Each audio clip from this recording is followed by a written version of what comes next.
नमस्ते। बहुत अच्छा लग रहा है इतने साल के बाद इतने लोगों को एक साथ देख के, और आज बहुत खुश हूँ कि कोरोना के बाद इतने सारे इंटीग्रेटर हरियाणा, पंजाब, शायद यूपी से भी एक साथ बैठे हैं। और मैंने जो सुना, जो डॉक्टर दीपक ने बताया कि पिछले 6 महीने से आप रेगुलर मीटिंग कर रहे हैं, और शायद उसका ही फल है कि पिछले 1 हफ्ते से मार्केट में करंट है, चूजे का भी करंट है, हैचिंग अंडा का करंट है, और आज तो मैंने सुना है कि ब्रॉयलर प्राइसेस में भी करंट है। तो ये अच्छी बात है, और इसके लिए सब आप लोग आपस में काम कर रहे हुए सबसे इम्पोर्टेंट चीज है।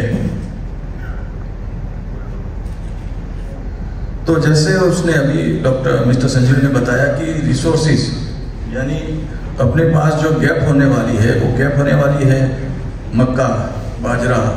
अभी ये साल सोया ठीक है, नहीं तो आपको मालूम है सोया भी कहाँ गया था।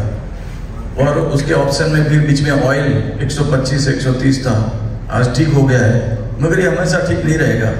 पिछले साल आपने देखा हमारी क्या हालत थी, और अभी थोड़ा ठीक है, मगर हमको मालूम नहीं कब तक ठीक रहेगा। और ये क्यों हो रहा है वो थोड़ा बताऊंगा, और अगर ये हुआ तो अपने पास क्या ऑप्शन आने वाले हैं और उससे हम क्या कर सकते हैं वो भी बताता हूँ।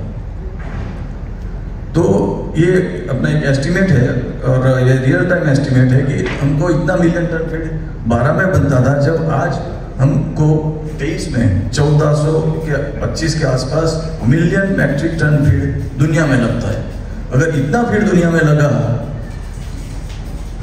तो उसके अंदर 43% अपना पोल्ट्री का फीड है, यानी ऐसा समझ लो कि 43 से 45% फीड जो भी दुनिया में बनता है वो पोल्ट्री में जाता है। पोल्ट्री इंक्लूडिंग ब्रॉयलर भी आ गया, लेयर भी आ गया, टर्कीज भी आ गया।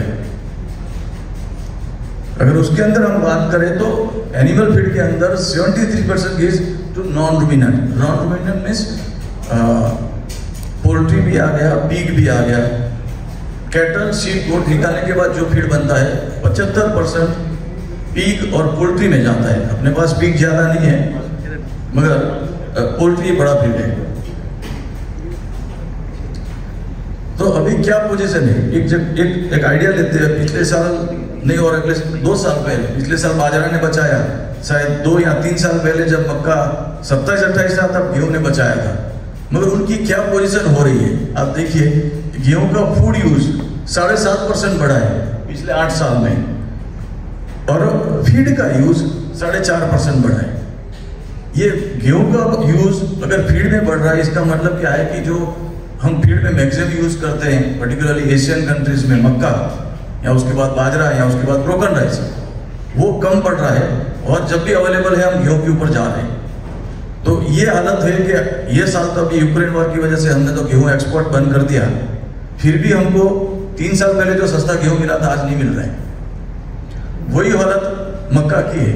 मक्का का एवरेज कंजम्पशन आदमी के खाने में 13% बढ़ा है 8 साल में, उसके सामने फीड के अंदर 17% बढ़ा है।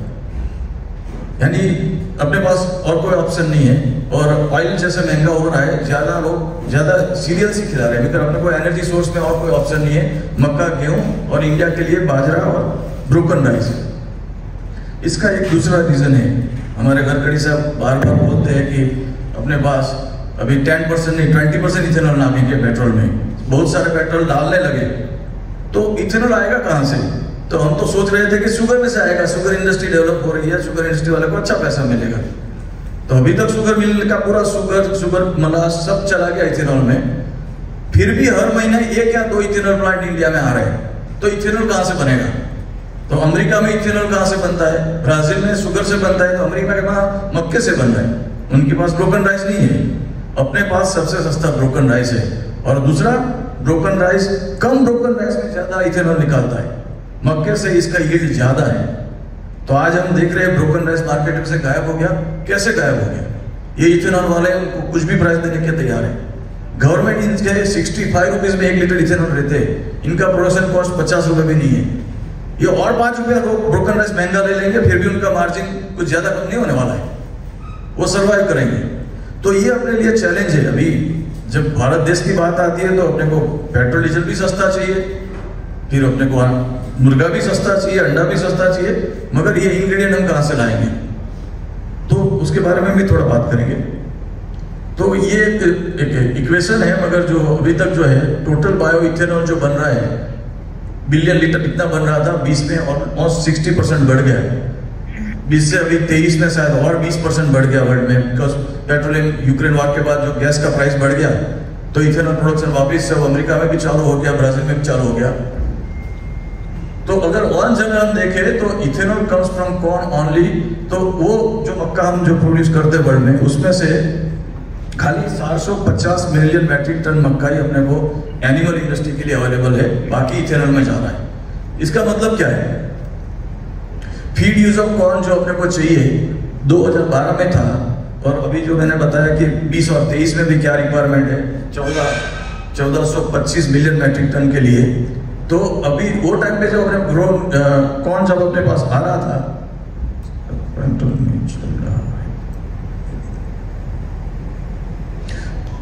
तो मक्का में सबसे ज्यादा था, बाकी 103 टन कोर्स ग्रेन ये लोग बोलते हैं, वो ज्वारी से निकालते हैं, कभी बाजरे से निकालते हैं, कभी बार्ली से निकालते हैं, हम जैसे ब्रोकन राइस से निकालते हैं। तो हिस्टोरिकल इंक्रीज 2% है 2002 से 12 में, और ये ग्रेन जो रिच है वो 121 मैट्रिक टन तक जाएगा 2020 में। तो सब मिलाया तो अपने पास है 700 million metric tonne total amount of feed grain. 65% जो उसका है वो अगर हम फीड में जाए तो अपने को रिक्वायरमेंट 700 टन का है, तो फिर भी हम 225 million metric tonne coarse grain shortage में है, आज भी शॉर्टेज में है। और उसके लिए अलग अलग कंट्री में अलग अलग ऑप्शन यूज कर रहे हैं। सबसे बड़ा जो ऑप्शन यूज कर रहे हैं, क्योंकि इथेनॉल का बाय प्रोडक्ट है और एनर्जी रिच है, जो है DDGS, उसके बारे में भी बात करेंगे। तो जब ये बात आई तो सब लोग पूछते अरे ये चला कभी नया राइस DDGS आ गया, कॉर्न DDGS गया। अपने पास राइस DDGS कम से कम आई थिंक 6-7 साल से पॉपुलर हुआ, आज बहुत पॉपुलर हो गया, वो टाइम पे कम था। अपने पास कॉर्न DDGS नहीं है, मगर हो सकता है वो भी कुछ लोग कौन से इथेनॉल निकाले, जब ब्रोकन राइस नहीं मिले तो वो भी मिलने वाला है। उसके कुछ फायदे भी है, नुकसान भी है। मगर सबसे इंपॉर्टेंट चीज क्या है कि ये सब नया इंग्रेडिएंट जो आ रहे हैं, और वो जो भी इंडिया का इंग्रेडिएंट है उसका रियल एनालिसिस डेटा नहीं है। अभी है अपने पास, मैं ऑलमोस्ट 25 साल पहले वो टाइम पे 3000 यूरो में पूरा इंग्रेडिएंट जर्मनी बेच के एनालिसिस करवाया था।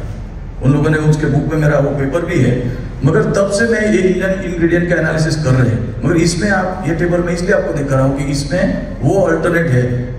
अभी मुझे लगता है ऑलमोस्ट आप लोग मक्का, सोया, MBM 3 इंग्रेडिएंट मैक्सिमम यूज करते होंगे, चौथा राइस DDGS है। मगर आप सीजन में बाजरा पे शिफ्ट होते हैं, सीजन में ब्रोकन राइस पे होते हैं, नहीं मिला तो व्हीट पे जाते हैं, और अगर सोया महंगा हो गया तो फिर आप मेज ग्लूटेन भी यूज करेंगे, रेपसीड भी यूज करेंगे। तो इसलिए मैं डाला कि अपने पास एनर्जी सोर्स में क्या है, तो एनर्जी सोर्स में मक्का, बाजरा, ब्रोकन, ज्वारी और गेहूं, ये 5 ही चीज इंडिया में अवेलेबल है, और उसका पूरा एग्जैक्ट डिटेल्स डेटा अवेलेबल है। और इसका यूज करने से कैसे यूज करना वो भी मैं थोड़ी देर में दिखाता हूँ। ये उनका अमीनो एसिड प्रोफाइल है। दूसरा अपना सोया का, तो सोया का भी वही पिक्चर है। जैसे ग्रेन अपने को 225 मिलियन मैट्रिक टन कम पड़ रहा है, उसका सोयाबीन का एजम्पशन भी वही है, वो भी कम पड़ने वाला है। तो अभी अपने पास ऑप्शन क्या है कि जितने भी बाई प्रोडक्ट है वो हम यूज कर रहे हैं। उसमें से राइस DDGS, मेज ग्लूटेन, राइस पॉलिश और DRB। तो व्हीट एंड कॉर्न और बाकी का 25-30% जो कम पड़ रहा है वो हमको rice DDGS, rice polish, DRB से निकालना है। तो ये बाई प्रोडक्ट जो है वो अपने को लिए बहुत सिग्निफिकेंट है, और ये पूरी बाई प्रोडक्ट वो बायोफ्यूल का है, मींस इथेनॉल प्रोडक्शन की। और अभी ये जो हम बता रहा था कि मक्का, राइस और उसके बाद कॉर्न ग्लूटेन और राइस ग्लूटेन, ये 4 इंग्रेडिएंट, व्हीट ग्लूटेन भी अवेलेबल रहता है मगर बहुत कम। ये 4 इंग्रेडिएंट एनर्जी एंड प्रोटीन दोनों साथ में मिले के आते हैं। उसको आप एज मैक्स 20% तक आज लोग यूज कर रहे हैं, सब मिला के टुगेदर। हम ऑर्डिनरीली लोग 4 से 6% यूज करते हैं, मगर इसका पोटेंशियल है, आप ज्यादा यूज कर सकते हैं, प्रोवाइडेड उसमें टॉक्सिन नहीं होना चाहिए।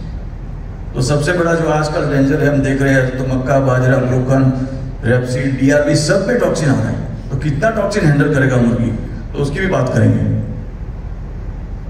सो ये अपना आज का पोजीशन है कि 2 चीज मिलेगी, एक DDGS और दूसरा ग्लिसरीन।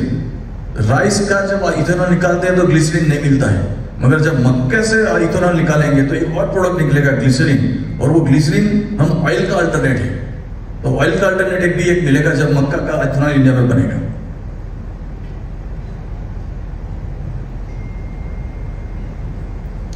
तीसरा पोजीशन अभी फैट का है। अभी हम पिछले साल देखे सोया फैट तो 125 रुपये, उसके सामने राइस ब्रान 120 रुपये, उसके सामने टेलो जो 60 रुपये मिलता था वो 99 100 रुपये। और ये क्या है, हमारे हाथ में नहीं है, ग्लोबल है। ग्लोबल पाम ऑयल बढ़ गया, अपना ऑयल एक्सपोर्ट बढ़ गया, अपने प्राइस बढ़ गए। इसके लिए ये अपने पास 4 सोर्स है, एक पाम ऑयल, एक टेलो, एक पोल्ट्री फैट, सोया ऑयल और राइस ब्रान ऑयल।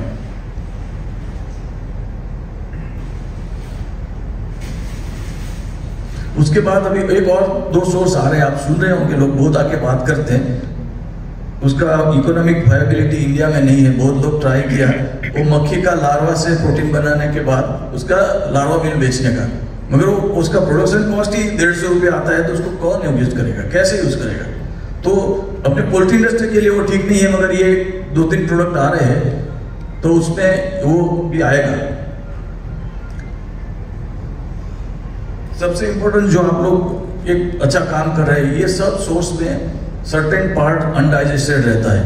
तो आज मैं एंजाइम्स के बारे में बात नहीं करूंगा, मगर आप एंजाइम्स क्यों यूज कर रहे हैं उसके लिए इंपॉर्टेंट स्लाइड है। ऑलमोस्ट आप देखेंगे अनडाइजेस्टेड न्यूट्रिएंट ग्रेन्स में स्टार्च 2 to 8%, वही लेग्यूम ग्रेन्स यानी पूरा अपना मक्का, बाजरा, राइस, और लेग्यूम्स यानी सोया, रेपसीड, जीएन सब पकड़ के इतना अनडाइजेस्टेबल रहता है। 2 to 8% अपना ग्रेन्स में, और मील्स में 20 से 30%। कौन सा स्टार्च, प्रोटीन दोनों में इक्वल 25 से 20 से 25%। दूसरा फाइबर अनडाइजेस्टेबल रहता है पोल्ट्री में। तो ऑल टुगेदर और एट द एंड जो फैट है, जैसे कुछ फैट इंग्रेडिएंट है, जैसे हम कुछ यूज करते हैं, जैसे अभी राइस डीडीजीएस में 2 से 3% फैट आ रहा है, एमबीएम में 8% फैट आ रहा है, तो ये फैट भी है, उसकी भी पूरी डाइजेस्टिबिलिटी नहीं है, और इसलिए आप एंजाइम यूज करते हैं जो इसका डाइजेस्टिबिलिटी कम से कम 10% बढ़ाता है। तो ये एक सबसे बड़ा अपने सुपर सॉल्यूशन एंजाइम से मिला है जो आप लोग यूज कर रहे हैं। तो वो 10% अगर इंप्रूवमेंट हुआ तो it is almost like 35 million metric tonne. अपने को 125 में से 35 का शॉर्टेज तो यही कवर करता है। ये कुछ है जो हम यूज नहीं करते, हम कसावा ग्रो करते हैं इंडिया में, मगर पूरा अपना साबूदाना बड़े में जाता है।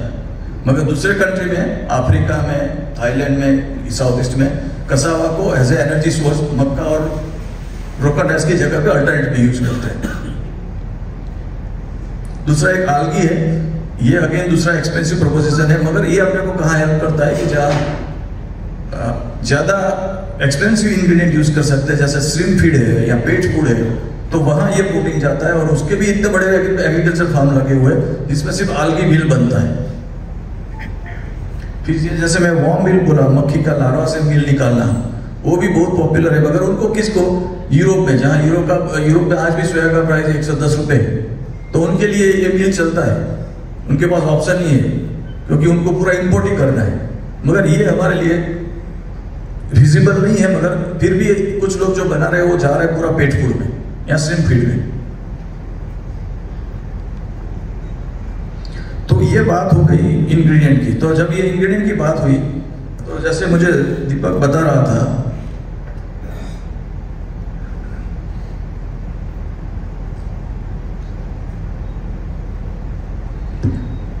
कि अगर इतने सारे इंग्रेडिएंट रहेंगे, और मार्केट में जैसे अभी पिछले 2 साल की बात करें तो पिछले साल सब लोगों को टॉक्सिसिटी आई, बिकॉज क्योंकि मक्का में ज़्यादा अफ्लाटॉक्सिन आया, और उसके बाद उसकी वजह से वायरल डिजीज आ गई, IBH आया, हेवी मोर्टालिटी हुई, 5 रुपये का चूजा होने के बाद भी कुछ नहीं कमाए।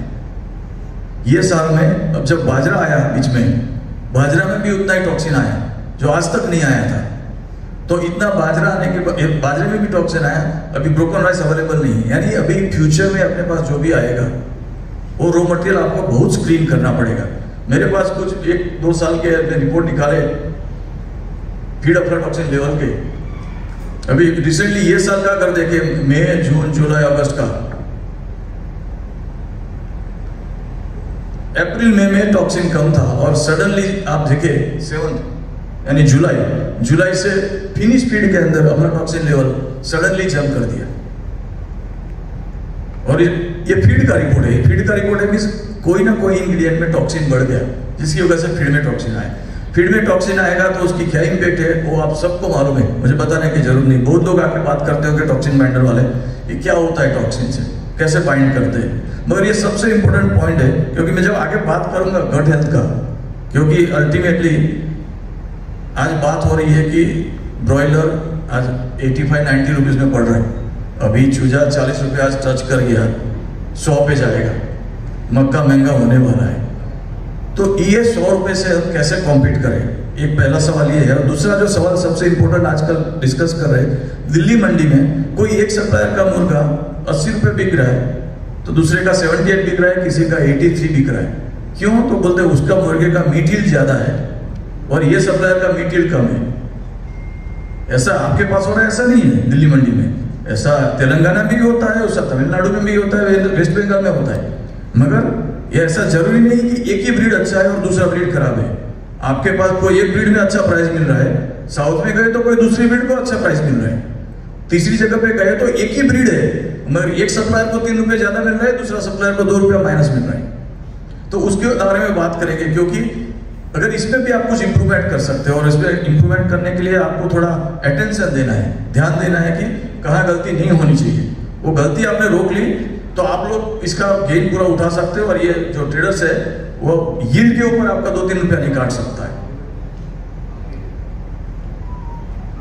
तो वो टाइम पे जब अभी बात निकली तो अभी जैसे मैं पूछ रहा था बाजरा, तो अभी बाजरा आ रहा है मॉइस्चर 13-14, मक्का भी 13-14, ब्रोकन राइस अभी अवेलेबल नहीं है, नहीं तो अगर ब्रोकन राइस मिलता था तो हो सकता था 10-11। तो जब इतने सारे वेरिएशन इंग्रेडिएंट में आते हैं तो आप कौन सा बाजरा क्या प्राइस में लेंगे, तो ये आपको सिलेक्ट करना है।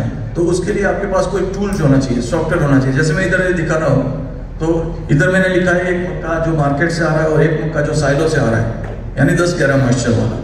एक बाजरा जो 10 से ज्यादा प्रोटीन वाला है, जो ड्राई बाजरा है 10-11 मॉइस्चर वाला, और एक बाजरा जो 13-14 का है जिसका प्रोटीन 9 के आसपास है।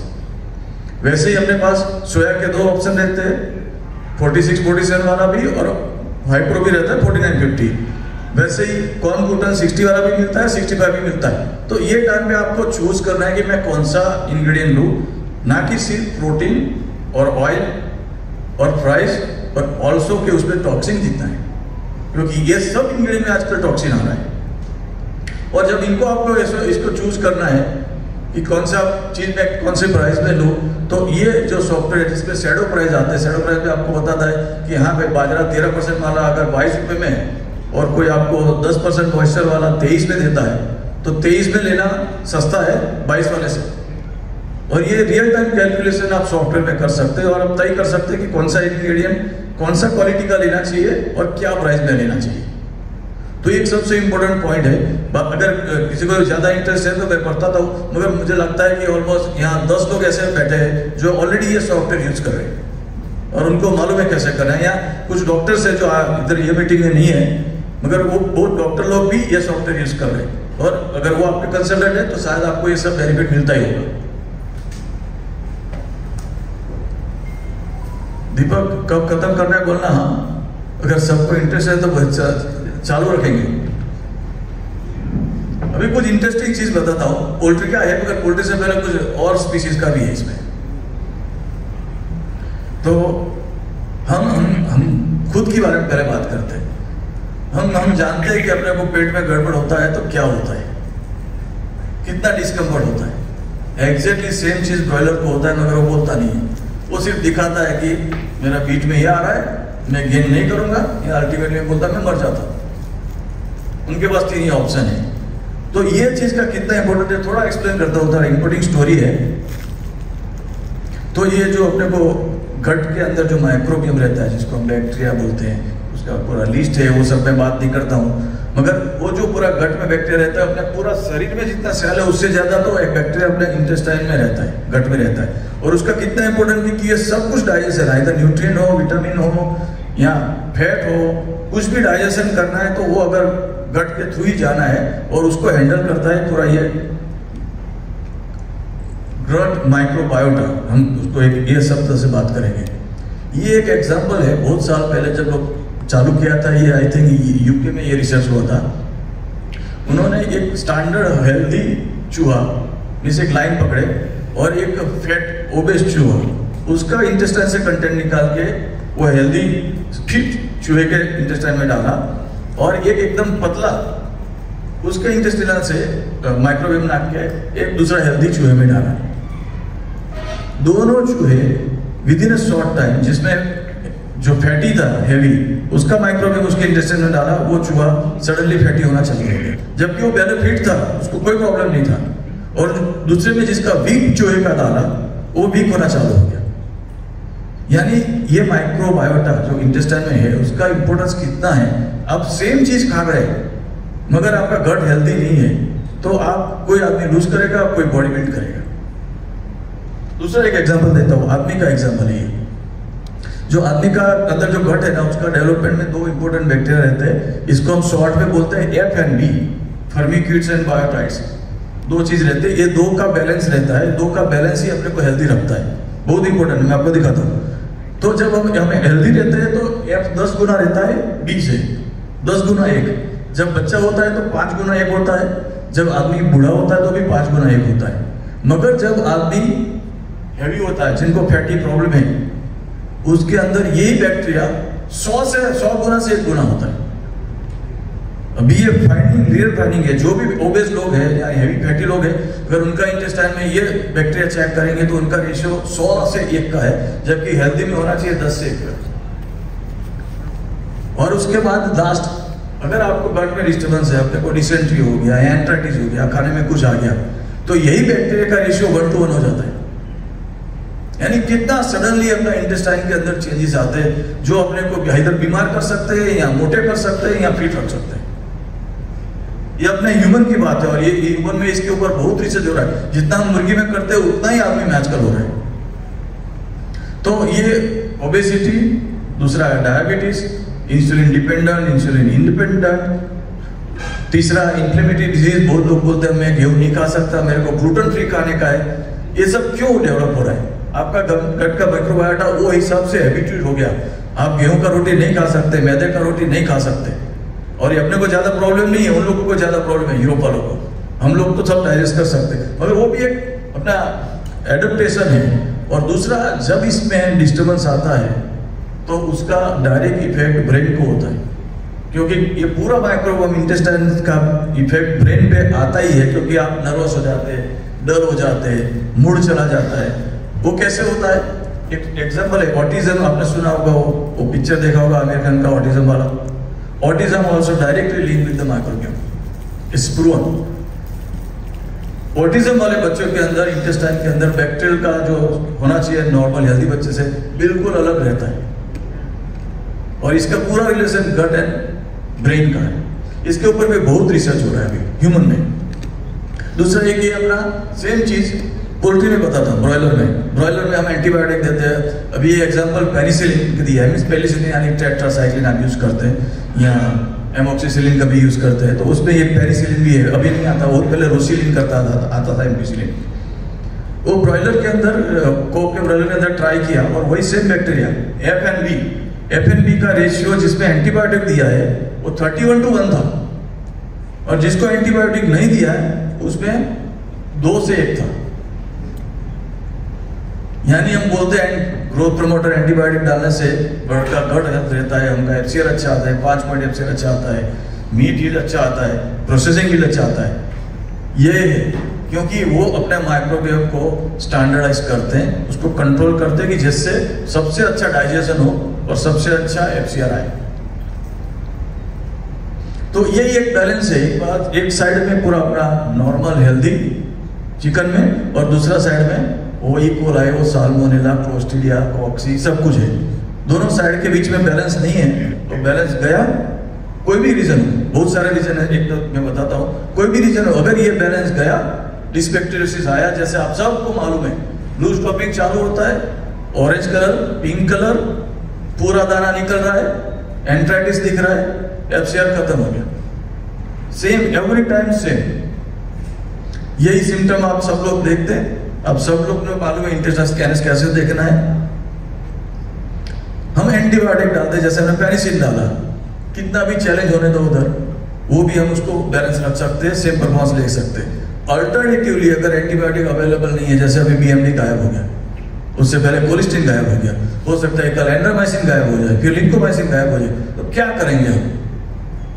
आज बांग्लादेश वाले, नेपाल वाले रो रहे 2 नंबर में लाके यूज करे, वो अलग चीज है। श्रीलंका में तो 2 नंबर में नहीं आ सकता कि पूरी और पानी है, एक ही जगह से आता है और उधर पूरा स्क्रीन में होता है।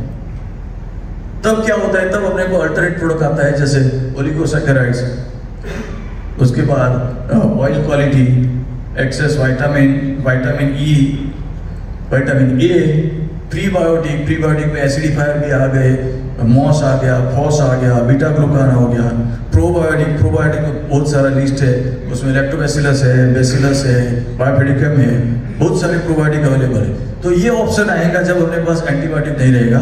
और आज बहुत लोग ऐसा काम कर रहे हैं, जो लोग प्रोसेसिंग प्लांट में चिकन प्रोसेस करके KFC, मैकडोनल्ड, पिज्जा, डोमिनोज को दे रहे हैं, उनको यही करना पड़ रहा है, विदाउट एंटीबायोटिक रियर करना है और उनको यही प्रोडक्ट यूज करके सेम परफॉर्मेंस लाना है, क्योंकि प्रोसेस करना है, मीट क्वालिटी बनाना है।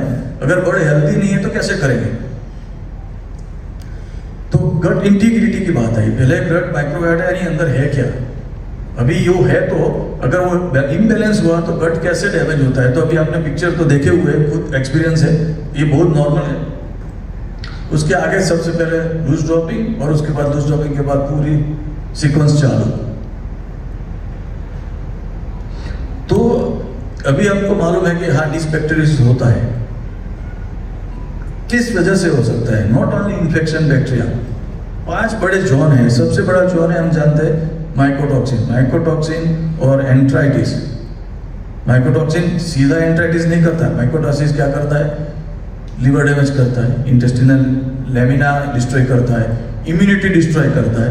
ये सब होने के बाद, बर्ड थोड़ा वीक होने के बाद, जो पैथोजेनिक बैक्टीरिया जो ऑलरेडी है, क्लोस्ट्रीडिया इकोलाई उधर रहता ही है, उसको दबा के रखते हैं अच्छे वाले, वो थोड़ा पावर में आ जाते हैं और डिस्पेक्टोरियोसिस चालू होता है। सबसे पहला वन, और उसको हमको कंट्रोल करना है, क्योंकि वो प्रॉब्लम पिछले 2 साल से हमारे पास बहुत बढ़ गया है। दूसरा, टेम्परेचर एंड ह्यूमिडिटी कंट्रोल आपके हाथ में नहीं है, एक्सेप्ट कि आपके पास ईसी फार्म है। ईसी फार्म वाले को इसका फायदा जरूर मिलता है। तीसरा, पैथोजन, जैसे इकोलाई पानी से आया, फीड से आया, क्लोस्ट्रीडिया आया, साल्मोनेला आया, ये सब कंट्रोल कर रहे हैं। और चौथा, फैट क्वालिटी। हम बहुत सारे लोग राइस ब्रान ऑयल की जगह ब्रांडेड ऑयल यूज करते हैं, पाम ऑयल यूज करते हैं, 5 FFA वाला ऑयल की जगह पे 10 FFA, 15 FFA लेते हैं। ये इसका भी डायरेक्ट रोल एंटाइटिस से है। तो आप एक रीजन मत देखो जब एंटाइटिस होता है, ये सब ढूंढो, आपके न्यूट्रिशनिस्ट से बात करो, डॉक्टर से बात करो कि भाई तू पता कर अपने पास ये प्रॉब्लम क्यों आ रही है। तो अगर ये बात हम देखें तो फॉर्मुलेशन पे वापस आ जाती है, क्योंकि फॉर्मुलेशन ब्रीड स्टैंडर्ड के हिसाब से amino acid, energy, protein, minerals, vitamins आप बनाते हैं, मगर उससे पहले वो इंग्रेडिएंट क्वालिटी आपको तय करनी है। तो वो सबसे इंपॉर्टेंट है फॉर्मुलेशन, क्योंकि उसका डायरेक्ट रिलेशन है बर्ड का डाइजेशन, और डाइजेशन का डायरेक्ट रिलेशन है अच्छा माइक्रोफ्लोरा। और उसके लिए आप एंजाइम्स यूज करते हैं। नंबर 1, जैसे हम अगर गेहूं यूज किया और NSP एंजाइम नहीं डाला तो इमीडिएट एंटाइटिस आता है। वो क्या चीज है? NSP है जो गट को डिस्ट्रॉय करती है, इन्फ्लेमेशन आती है। वैसी और चीज है, और उसको ठीक करने के लिए अपने पास एडिटिव है, एसेंशियल ऑयल डाल रहे हैं, फ्लेवोनॉइड डाल रहे हैं, विटामिन लेवल्स बढ़ा रहे हैं, ई बढ़ा रहे हैं, ये बढ़ा रहे हैं। तो ये सब उसके सॉल्यूशंस हैं। तो इसका सीधा मीन्स अगर गट में इन्फ्लेमेशन आया, 5 कोई भी कारण हो, सीधा इफेक्ट पहला आता है डाइजेशन, तीसरा ग्रोथ। यानी इन्फ्लेमेशन एंड ग्रोथ वो आपस में ही है। इन्फ्लेमेशन आया तो खाना नहीं खाएगा, इम्यूनिटी जाएगा, डेली गेन कम हो जाएगा। और सबसे अच्छे AGP, कुछ लोग आजकल, मैं किसी से बात कर रहा था, बहुत हेवी एंटीबायोटिक इंजेक्शन मार देते हैं। वो मारने के बाद 2 दिन तो बर्ड खड़ा ही नहीं होता, इतना उसको डिप्रेशन आता है एंटीबायोटिक डोज से। तो ये क्यों? क्योंकि ये एंटीबायोटिक ग्रोथ प्रमोटर जो है AGPs या एंटीबायोटिक्स, वो भी एंटी इंफ्लेमेटरी है, मगर वो ऑल्सो नेगेटिव इफेक्ट कर सकती है, क्योंकि बर्ड का एपेटाइट खत्म हो जाता है। आप खुद की बात करो, अगर आप सिप्रोटीजेड गोली लिए 2 दिन में बोलेंगे मुंह खराब हो गया, खाने का मन नहीं हो रहा है। आप एंटीबायोटिक ले रहे हो, खाने का मन नहीं हो रहा है, अगर उसके वो नेगेटिव इफेक्ट है। वैसे ही वैसे ब्रॉयलर में है। तो न्यूट्रिशन का रोल इसलिए आता है कि ये सब का जड़ एक ही है, प्रोटीन। और प्रोटीन कौन सा? Crude protein, not digestible protein. Broiler की रिक्वायरमेंट रहती है डाइजेस्टिबल प्रोटीन की, डाइजेस्टिबल अमीनो एसिड की। हम कैलकुलेशन मारते हैं क्रूड प्रोटीन पे, और क्रूड प्रोटीन का जो है हाई क्रूड प्रोटीन हम देते हैं क्योंकि हमको परफॉर्मेंस चाहिए every time. High crude protein और एजीपी कॉक्सिडियोसिस की वजह भी high crude protein, high viscosity, high CP, ये सब ऑल मिला के आते हैं wet litter. Wet litter means dysbiosis, dysbacteriosis, और उसके बाद नेक्स्ट स्टेज में एंट्राइटिस। इसीलिए आज आप देखेंगे जहां एंटीबायोटिक फ्री प्रोडक्शन हो रहा है वो लोग प्रोटीन, मैक्सिमम प्रोटीन लिमिट नहीं रखते, 20% प्रोटीन में प्री स्टार्टर बनाते हैं, मगर 8 अमीनो एसिड डालते हैं डाइजेस्टिबल लेवल मेंटेन करने के लिए। और 8 अमीनो एसिड अवेलेबल है अभी कुछ अमीनो एसिड 1000 रुपये 800 रुपये किलो है, मगर अवेलेबल है। आप प्रोटीन नीचे डाल सकते हैं, प्रोटीन नीचे लाया वो पूरा न्यूट्रिशनिस्ट का काम है। तो यही वेट लीटर के जो रीजन है, एक तो मैंने आपके 5 रीजन बताया, उसमें एक ventilation, bird density, water spillage, litre quality, और पैथोलॉजिकल कंडीशन और टॉक्सिन। और इसको अगर ठीक करने का है तो अगेन ये पूरा काम न्यूट्रिशन में होता है, जो सॉफ्टवेयर में ये बैलेंस करना पड़ता है, सोडियम, क्लोराइड, पोटेशियम और कैल्शियम, फॉस्फोरस। देन प्रोटीन की मैंने बात की, क्रूड प्रोटीन नहीं, digestible protein, digestible amino acid. Fat quality की बात की कि FFA5 के नीचे चाहिए, ज़्यादा टैलो नहीं डाल सकते, ज़्यादा पाम ऑयल नहीं डाल सकते। ऐसे ही अगर और बात करें तो एंजाइम्स यूज करना है, क्योंकि अब अगर गेहूँ डाल रहे हैं तो विदाउट एंजाइम नहीं चलेगा, मस्टर्ड डाला तो एंजाइम लगेगा। ये सब अलग अलग एक पिक्चर है जो सब लोग ऐसे रूटीनली देखते हैं। और इसको और एक ठीक करने के लिए शायद अभी काफ़ी लोग इसमें से फीड भी चला रहे हैं, तो उनको मालूम है फीड टेक्नोलॉजी का कितना रोल है। क्यों 90 सेकंड तक 85 डिग्री सेंटीग्रेड पे कुकिंग करके पैलेट बनाते हैं, क्यों पार्टिकल साइज मेंटेन करते हैं, ये सब का डायरेक्ट इन्फ्लुएंस गट डिस्बायोसिस और गट हेल्थ के ऊपर है। इसलिए फीड टेक्नोलॉजी में heat treatment and particle size बहुत इंपॉर्टेंट काम करता है। अभी जब ये कुछ लोग आप इधर अभी आई थिंक प्रोसेसिंग पंजाब से लोग प्रोसेसिंग करते हैं, हरियाणा में पिट्टू भाई प्रोसेसिंग करते हैं। आज आकाश से बात हो रहा था, तो प्रोसेसिंग में जो क्या दिक्कत आती है आजकल, प्रोसेसिंग में बहुत दिक्कत आती है। ये एक इंडिपेंडेंट मायोपैथी है। हम मुर्गा अपना बिकता अपने वजन से नहीं बिकता है, मार्केट की डिमांड से बिकता है। मुर्गा कभी हम 2 किलो का बेचते हैं, कभी 2.5 का करते हैं, कभी 3 का भी करते हैं। मगर वो जब उसको मुर्गे को बड़ा करते हैं और high better FCR less than 1.5 CFCR सब लोग उतना ही मेंटेन करते हैं, बस ऐसा फीड खिलाते हैं। ये खिलाते टाइम और क्या दिक्कतें आ रही है मार्केट में, और उसको कैसे ठीक करेंगे, वो एक बड़ा इंपॉर्टेंट पॉइंट है। तो इसके बारे में बात करता हूँ। इसके अंदर एक ग्रोथ रेट चाहिए, FCR चाहिए, वो हमारा मार्केट है, हमारा परफॉर्मेंस चाहिए, सस्ता चाहिए। उसके सामने जो मायोपैथी जो डैमेज होगा, मैं फोटो दिखा रहा हूँ अभी आपको कुछ, उसको ठीक करने के लिए fat quality, fat emulsifier feed के अंदर, एंटीऑक्सीडेंट फीड के अंदर, फाइटस इंक्लूजन, ऑर्गेनिक ट्रेस मिनरल, मोर वाइटामिन्स, ये सब लगता है इसको ठीक करने के लिए। ये सबसे इंपॉर्टेंट ये है। और ये मैं हाईएस्ट स्टेज का दिखाया है। मसल के अंदर ऐसे white white white white lines दिखते हैं, इसको स्टार्पिंग बोलते हैं। इसके बाद जो उसका मीट रहता है ना, ऐसा हम बोलते हैं ना टेंडर, टेंडर नहीं रहता है। कैसा रहता है? ऐसा रहता है। ये सेम चीज है। वो ऊपर पे दिखाया वो 4 स्टेजेस है, नीचे दिखाया नॉर्मल मीट राइट साइड के ऊपर आप ऐसा वजन रखोगे तो मीट ऐसे बैठ जाएगा, सॉफ्ट रहता है। और ये जो वुडी ब्रेस्ट बोलते हैं स्टाइसन, और लेफ्ट साइड के अंदर वो वजन रखा तो ऐसे ही वो लकड़ी के ऊपर रखा ऐसा स्थिर रहेगा। और आगे आप एंगल देख रहे हो, एंगल भी ऐसे लगेगा जैसे लकड़ी का है। इसको नाम ही है वुडी ब्रेस्ट। ब्रेस्ट पूरा लकड़ी जैसा हो जाता है, खाने में कोई नुकसान नहीं है, मगर खरीदने वाला जब लेके जाता है तब सोचता है कि साले ने इसमें क्या इंजेक्ट करके दिया होगा। स्टोरी बनाने वाले बहुत लोग हैं मार्केट में। तो ये एक सबसे बड़ी दिक्कत आ रही है जब आप 2.3 किलो के ऊपर जाते हैं। और जब ये लोग प्रोसेसिंग वाले जितने लोग हैं, इनको प्लांट में ही मालूम पड़ता है कि मेरे मुर्गी में भी ऐसा दिख रहा है, क्या करेंगे वो? उसके लिए मैं वो जो बता रहा था, ये एक दूसरा नॉर्मल है। ये भी तब होता है कि जब ह्यूमिडिटी एंड टेम्परेचर लीटर में बढ़ जाता है। अपने को ये मानसून और समर के बीच में जो फर्स्ट पीरियड आता है, और अभी अक्टूबर हीट आएगी, ये टाइम पे सबसे ज़्यादा मीट क्वालिटी ऐसी हो जाती है।